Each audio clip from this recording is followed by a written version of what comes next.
To join me, Nadia Bilchik, our editorial producer, who is from South Africa, an anchor from South Africa. You know every piece of lingo. Help me out with this one. Lekker. Now, lekker can't in even say it. Afrikaans makes a Lekker. candy or sweet. So, lekker is awesome. But you asked me earlier about the US. Yeah. And you think about a lot. We do take pride after. Give less expensive gifts thinking I may just be having to do it in another couple of years. And then what about if you have children in the first 2 years? So they are saying they're going to be a proposal for children and possessions. But it's going to be very interesting.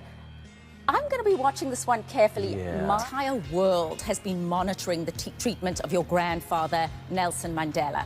And he was released from hospital on Wednesday. I know the two of you saw him this week.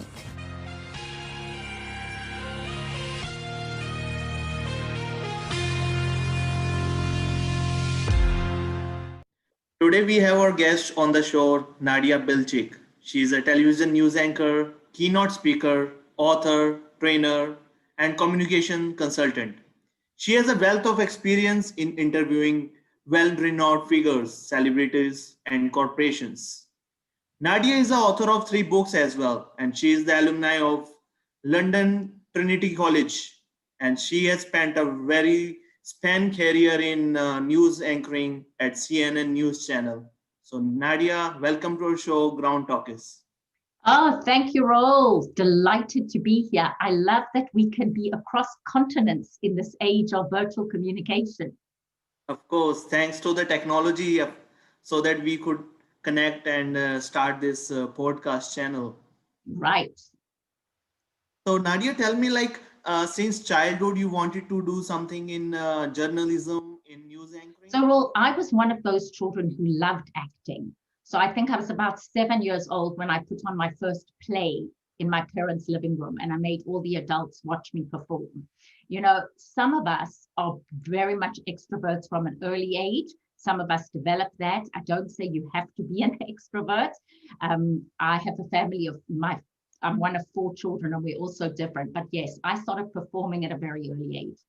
But it was interesting how I got into broadcast journalism was I was actually in a movie with Gary Busey on the island of Skiathos in Greece.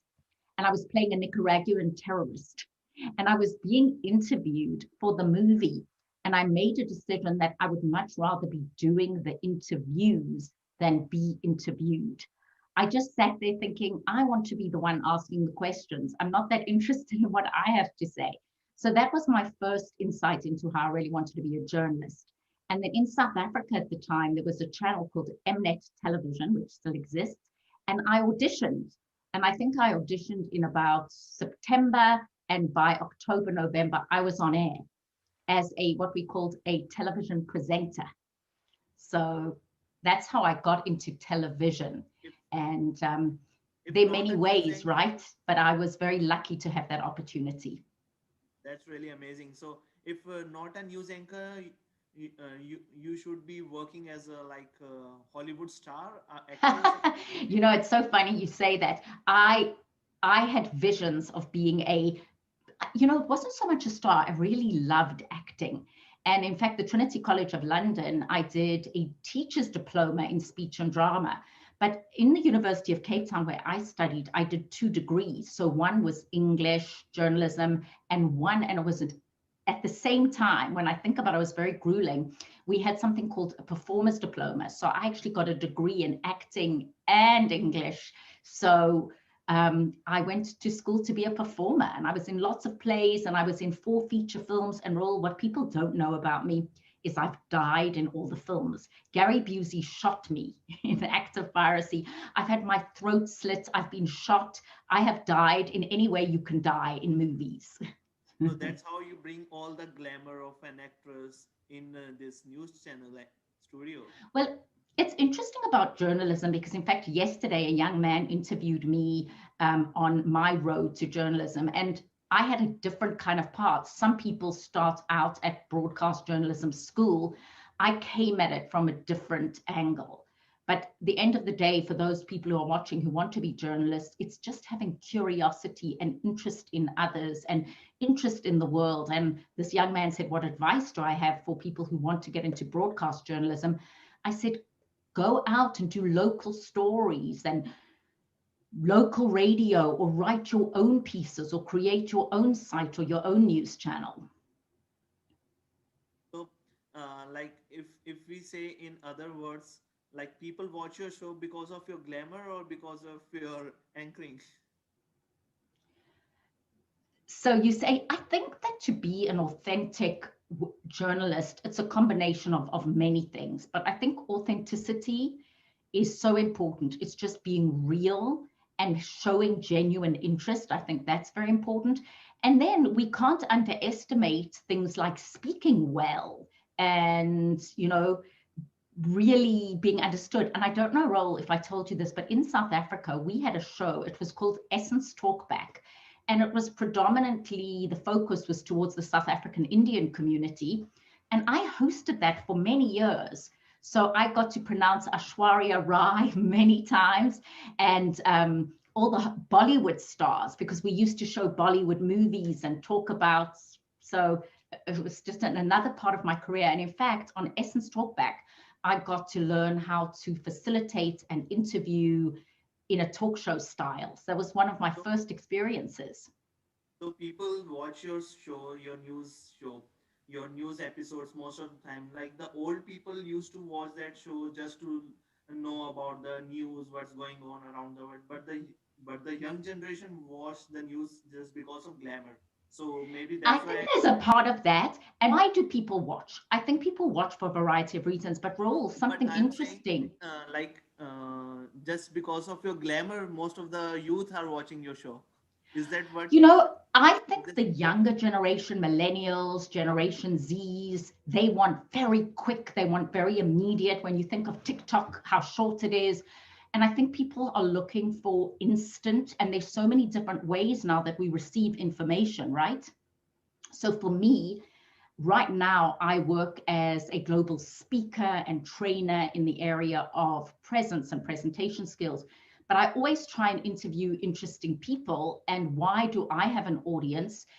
I think a lot has to do with the topic. And right now, think about this, Raul. You don't only get your news from watching global broadcasters. You get your news from Facebook. You get your news from Twitter. There's so many different ways people get their news. But I do think that a lot of, if you think of people who become YouTube stars, right? It's driven a lot by personality. So, like if we talk about your experience, as you mentioned about South Africa, right? So you have mentioned you were there, you had experience when Nelson Mandela got released. So, would you like to share that experience with us? So remarkable. First of all, I got to first meet Nelson Mandela in 1995. He had just become president, and I got to meet him. We were opening the SOS Children's Village in Cape Town. And it was so remarkable because I got a call at that stage. I was a very high profile presenter on Mnet television. And someone said, do you mind being the MC? Nelson Mandela is going to be the guest of honor. And I got to go to the SOS Children's Villages and meet Mandela. Now, remember, Mandela became president in 1994, which is quite remarkable. And I was a journalist living through certainly the apartheid years and seeing his release. And what a privilege to be there for the first ever South African democratic election. Which is why I say to Americans, when you've lived in South Africa and you've lived during apartheid and you've seen Nelson Mandela 27 years in prison and emerge as this conciliatory leader, you also value your vote so much, because look what he went through to be able to have a democratic South Africa. So I've been speaking a lot to Americans about treasure your vote, appreciate your vote. Look what Martin Luther King went through, or other civil rights activists, to get the vote. So yes, it's impacted my life enormously. So, if we talk about your experience as an anchor, it happens most of the time. I have seen lots of Hollywood stars. They work around with their whole team of makeup artists, their hairdressers. So once you, I call them magicians, Raoul. Anytime, and believe me, I've been having hair and makeup professionally done since for the last 3 decades. And as you can see, I didn't have professional hair and makeup today. This is my own. But I'm always so grateful. I call them the magicians, because you can see what we look like when we walk into makeup early morning. And by the time they have finished with the hair and the makeup, it's funny you should say that, because I was once doing a segment with TJ Holmes on CNN weekend mornings. And he happened to come into the makeup room early morning, and he looked at me. And then once I had all my makeup on, he went, "Oh, there you are." Because we all look quite different. So I can say good, skillful makeup really helps, especially as you get older. So, as you were hosting your show, Career Caffeine, so we already invited you to the Ground Talk. Is when you are inviting us to your show? When am I inviting you to come and talk to me on my show? Yeah. Yes, right now. Definitely, Roll. I love, and also what I can do right now, which is so wonderful, is on various streaming platforms like Zoom or my StreamYard, I can go straight live onto Facebook and LinkedIn and YouTube. So I'm enjoying the immediacy of being able to do that. And yesterday I got to speak with Peter Yarrow. I don't know if you remember, there was a band in the 60s and 70s called Peter, Paul and Mary. They sang a song called "The Answer, My Friend, is Blowing in the Wind." That was there, and many other famous songs. And I got to interview him yesterday, and Deepak Chopra a couple of weeks before that. And I've interviewed so many wonderful people, from George Clooney to Meryl Streep to Matt Damon before he was famous. So, when you were hosting that show, that news channel on CNN, so how many hours work you were doing in a day? You know, I've worked at CNN. I started off at CNN working for the CNN Airport Network. And I anchored overnights for the CNN Airport Network. And I always tell people, if they've ever worked overnight, it's a tough one. But people used to see me very early morning in the airport. So I started with that. And then I went to CNN International, and I hosted a show called Show Buzz and On the Run and Around the World. And then we did a money segment for Inside Africa that I hosted. And that was a lot of homework, because I really wanted to understand the various things that were happening. And although you always work with a team of writers, I still wanted to do my own research. And then when I started doing the segment for CNN Weekend Morning Passports, it was hours of research. I remember doing a segment, for example, on the Yazidi who were persecuted in Iraq, and just the amount of research. And I did segments on the World Cup, but it was hours because I didn't use a teleprompter. I would arrive and I would just chat to the anchor. And I remember speaking to TJ Holmes about everything from Easter to the Pope to the Greek debt crisis. So I spent hours researching so that I sounded very credible and confident. And occasionally, I always tell people, I once made a mistake and nobody noticed. Nobody except my mother. So I always tell people, don't be so self-conscious, because I went live on air and sometimes you'd fumble or make a mistake. And really I'd say, was that okay? Did you notice I made a mistake? And they'd go, no. And then my mother would call me from South Africa and say, I noticed you said X instead of Y. So yeah, there is a very famous dialogue from a movie, like police doesn't know this pistol is empty. You doesn't know this pistol is empty. Only I know this pistol is empty. That's so good. Exactly. So don't be so self-conscious. And really, Raul, right now, so much of having spent 30 years in front of a television camera, I now teach people. A big part of what I do is teach people to network and teach people to do well in their virtual interactions. And I do a lot of coaching and group coaching and speaking around what we're doing now, which is, how do you look into the camera? Because although when you do a Zoom call or a WebEx or a Microsoft Teams, or you may not be in front of a TV camera, but you're in front of your computer camera. And learning to navigate that well has become so important during COVID-19.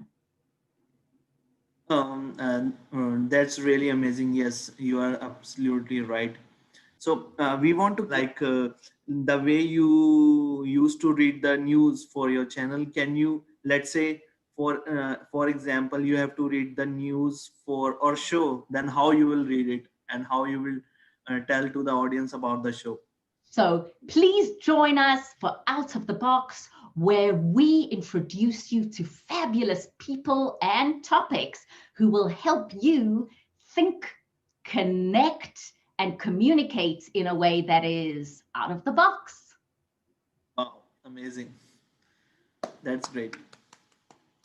Okay, so let's say you have you ever imagined you have interviewed lots of people, and have you ever imagined that one day you will be getting interviewed by someone else? You know, I've done both. I love to do the interviews, and I'm very aware when I'm being interviewed that I keep the answers comprehensive, but that I don't carry on and on and on. Because when you are interviewing somebody, you want to get your questions in, right? Which is what you're doing. So I try and really listen and give them something of substance and then not carry on and on. So if you notice, I try and end at some point, but I enjoy both. I enjoy being the interviewer, but it's also wonderful to be interviewed. And I have fortunately all been interviewed many, many, many times on different topics.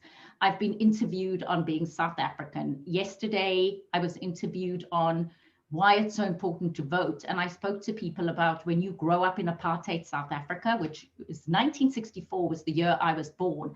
It's the same year that Nelson Mandela was imprisoned and Martin Luther King won the Nobel Peace Prize. So a lot of my adult life until I was 29 was spent watching the dismantling of apartheid. So I am very keen to tell people, treasure your vote, know your vote. So I like being interviewed. I get interviewed on that.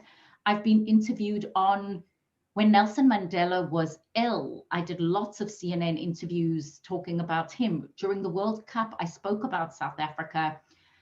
There was a segment that I did where I spoke about various South African sayings, and people loved it. We got thousands and thousands of hits once it was recorded.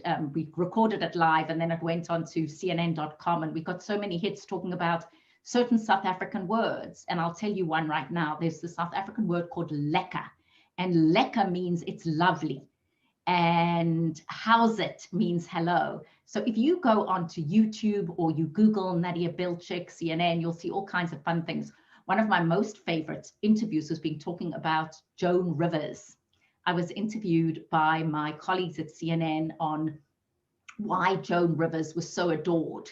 And it was so funny because that day, London Transport, the day she died, they put up a sign and said, this area is under construction in honor of Joan Rivers. So is it like you have to wait once you wake up in the morning and you see today to whom I should give interview, or to today which interview I should conduct? You know, I'm quite strategic, role, because the people that I'm interviewing are usually right now in my life are around personal development and career and growth. That's what I'm focusing on now. Obviously, when I worked with CNN, and remember, I worked as a producer as well, a bookings producer, I would find people who could comment on various things. So if there was unfortunately a plane crash, I'd find the top expert in the world to talk about, you know, their knowledge around airplanes and their knowledge, their technical knowledge on what went wrong and black boxes and things like that. You have completed approx 1,000 interviews till now? Oh, many more interviews than that. I started interviewing people, as I say, for the Essence Talk back in South Africa. And then I did another show where we interviewed numerous people. And through my years, I've interviewed many people on such a broad variety of topics. So I'll give you a clue. I always tell people, if you are lost of what to ask someone in an interview, every human you interview has three things in common. They all have a past, a present, and a future. And something I speak about in my networking book is that if you run out of conversation with people, and that's from my years of interviewing people, you can always ask them how they grew up, what was their family like, what was one thing a grandparent or a parent taught them that stayed with them today. That's from your past. Then you can ask people, what are you doing right now? What's your biggest challenge at the moment? Then you can always ask them about their future. So I once interviewed a boxer. His name was Moses Sehwali, and I knew nothing about him and I knew nothing about boxing, but I knew he had a past, a present, and a future. So you can always, interviewing teaches you to have great conversational skills. And that's something I teach. That's a great learning for me as well. Nadia, thanks for the wonderful tip. It's really amazing. So I think you should also get listed on Guinness Book of World Record for your maximum number of interviews till now. Oh, I'm sure that Larry King has many more than I do. Okay. But you know what I think I could get in the Guinness Book of Records for is just reinvention and working in so many different areas. And that's my advice to people is, you know, I started off at CNN as an anchor, and then I hosted shows, and then I became an editorial producer. And I teach and train and speak. And I think a big part of life role is the ability to just adapt. So COVID hit. On March the 12th, when COVID hit, I was scheduled to give about 6 in-person keynotes and training sessions on executive presence and leadership presence and networking. And all of a sudden that dried up. So I started teaching people to communicate via webcam and to be impactful. So that's a big part of what I do. And if any of your audience members, please go onto my website, which is nadiaspeaks.com. And if you fill out a form, I have informational interviews where anybody wants to find out about what I do or how I can help you or your company. Please reach out, because I work a lot with teams on team building. Viewers who are watching this show, if you want to get trained from Nadia, you should reach out to her on her website. And Nadia, in the end, will you like to give a short message for the youth? A short message. The most important thing is that you don't let fear stop you. So I have a TEDx talk called Own Your Confidence. Please watch it, because fear very often is false events appearing real. Amazing. Thanks for your wonderful thoughts and sharing your wonderful experience with us. It was really nice talking to you, Nadia, and I hope to see you face to face once this COVID things gets over. Please, I hope so. Raul, thank you for having me out of the box. Okay, thank you. Have a good one. Bye-bye. You too, bye.